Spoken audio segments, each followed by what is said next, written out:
Good afternoon, everyone. This is Trader Tim coming to you from eminimine.com.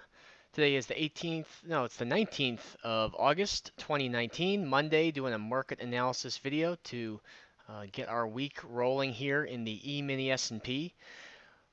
We're right back up at the halfway back short on our daily ES chart, and I still have a little bit of a SPY swing trade on from the first time we touched.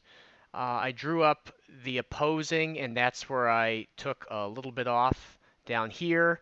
Uh, Let it come back up. My stop is above the equivalent on the SPY of the 2950, the 61.8.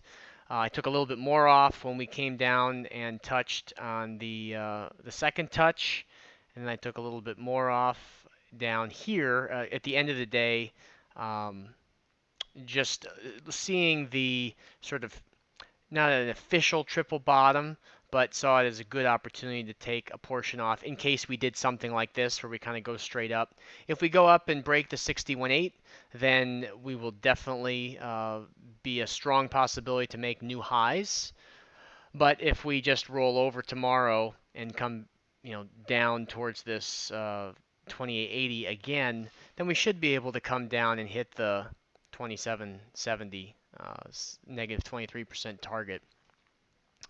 Interestingly, on the market profile chart, if we take a peek at that, today we came right up to the unfilled gap from last week, and that's exactly where we stopped. So now we've got a gap below us extending all the way to the close from Friday that we'll be watching.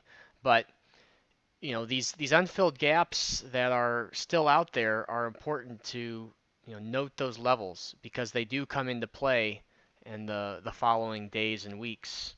In today's trade, we opened up and in a kind of a tight first 30 minutes, and I took a long down here when we re-entered the first 30-minute range, and that was a 29.19, and then rode that up as long as I could. I got actually a good portion taken out fairly early when we broke the 61.8 of the next move, but I did hang on to one contract to get me up to the top of the first 30-minute range. So would have been nice to have the whole or more of the position on, but that's just how it goes sometimes when we dip in.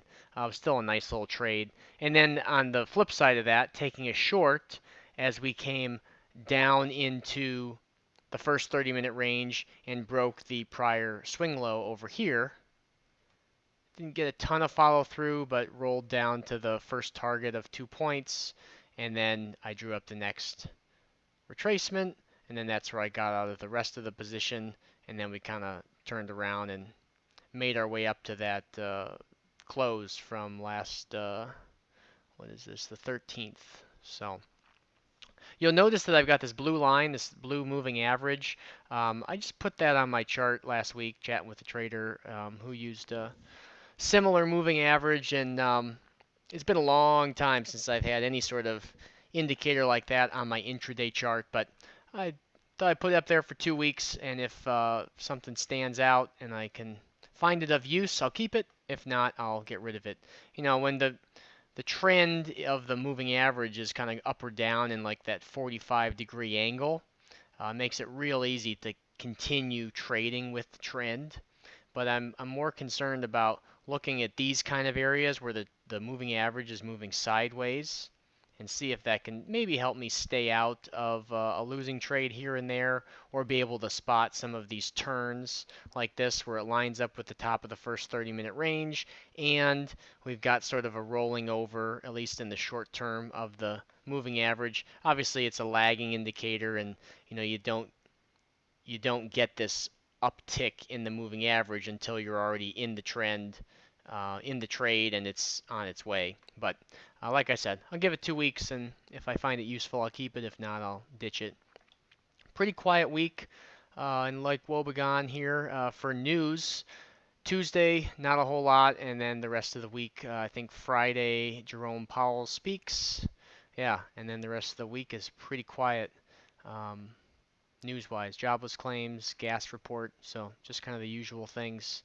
But tomorrow doesn't look to be like a whole lot on the calendar. So we'll see if we can move below yesterday's low tomorrow morning. We'll be doing a live trading session, eminymine.com/VIP if you want to tune into that. And yesterday's low is at 29.1550. So if we break that low, we should be able to move quickly to fill this part of the gap. And then we still have the gap down here as well. So we could move quickly to the downside. On the upside, that 29.50 is my line in the sand. Breaking the swing high here at 45s it pretty much gets us all the way there. So 29.50, watch for that. If we break highs, then I'd be okay. Or like if we gap up, um, I would be looking for a strong big body trend day to form. So watch for that and tune in to tomorrow's trading room. Hope everyone has a great week. If you have any comments on moving average, if you've got things that work or things that you've tried in the past, feel free to leave them in the comments below. Thanks everyone and have a great week.